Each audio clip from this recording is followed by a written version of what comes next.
El día de hoy pues quisiéramos compartir algo, un tema muy importante para la vida de Guatemala, como lo es el tema de la elección de la Corte Suprema de Justicia y las salas de apelaciones y otros tribunales de similar categoría.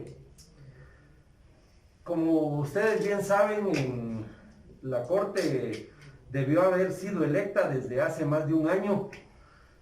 En octubre del año pasado debió de haber tomado posesión la nueva Corte Suprema de Justicia y también los magistrados de salas. Sin embargo, se dieron una serie de problemas, anomalías, vicios, ¿verdad? Desde la integración de la comisión de postulación que tuvo a cargo pues el proceso de elaboración de los listados que finalmente enviaron al Congreso de la República. La Corte de Constitucionalidad en un primer momento, digamos, intervino pidiéndole a la comisión de postulación que se revisara la integración de la comisión de postulación.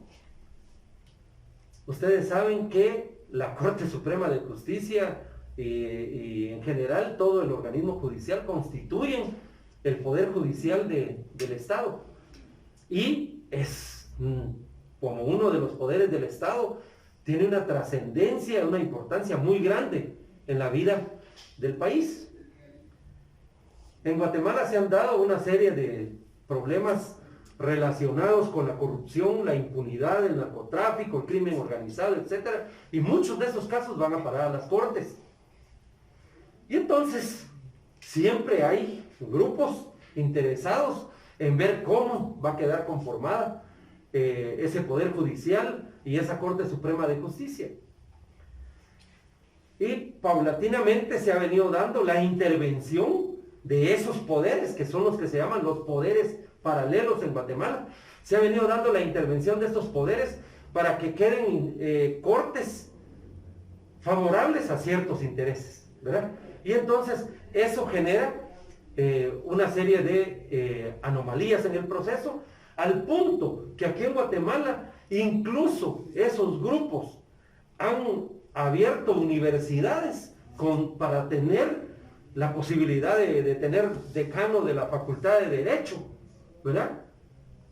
Y tener la posibilidad de un voto más en las comisiones de postulación para inclinar la conformación de los listados primero. Y ahora ya vimos que no se quedan solo en los listados, sino que intervienen también en la elección. Los listados los hace pues la comisión de postulación después de todo un proceso de análisis, de un proceso, digamos, que llevan de selección, y después ese listado pasa al Congreso de la República. A inicios de este año nos enviaron los listados, la comisión de postulación, después de haber supuestamente corregido los errores que en su momento planteó la Corte de Constitucionalidad. Y cuando estábamos ya casi en el proceso de iniciar la elección de la Corte, de las Cortes, se dio una denuncia del Ministerio Público. La señora Consuelo Porras, que es la fiscal general, presentó una denuncia, ¿verdad?, señalando que había intervención de esos grupos en la futura elección de la Corte Suprema de Justicia y las salas de apelaciones. Y la Corte de Constitucionalidad nuevamente, a raíz del amparo que presentó el Ministerio Público, volvió a frenar el proceso, ¿verdad? Y más o menos en el mes de mayo resolvió ya un procedimiento a través de una sentencia, digamos, que emitió la Corte de Constitucionalidad, donde se decía al Congreso de la República cómo debíamos de proceder para la elección de las Cortes. Se da todo este manoseo, toda esta manipulación en la elección del organismo judicial, ¿verdad?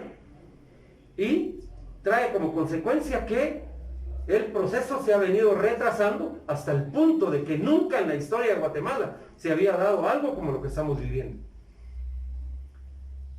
¿Qué sucede en el Congreso de la República?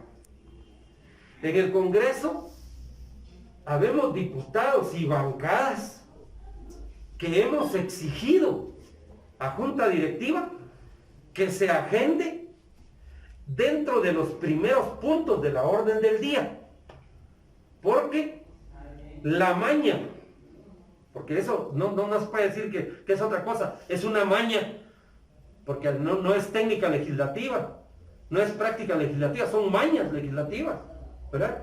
La maña es poner el punto de último, sabiendo que nunca vamos a llegar a discutir el punto séptimo, octavo o noveno, que es donde generalmente ha aparecido. Entonces hemos pedido que se agende dentro de los primeros puntos. Sin embargo, no hemos tenido los votos, ¿verdad? No hemos tenido los votos necesarios para poder agendar este tema de manera prioritaria.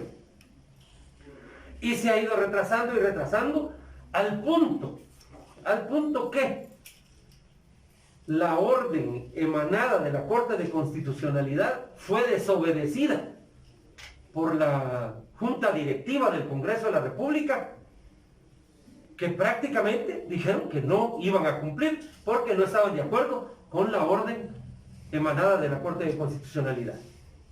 ¿Eso qué es? Es un rompimiento del orden constitucional.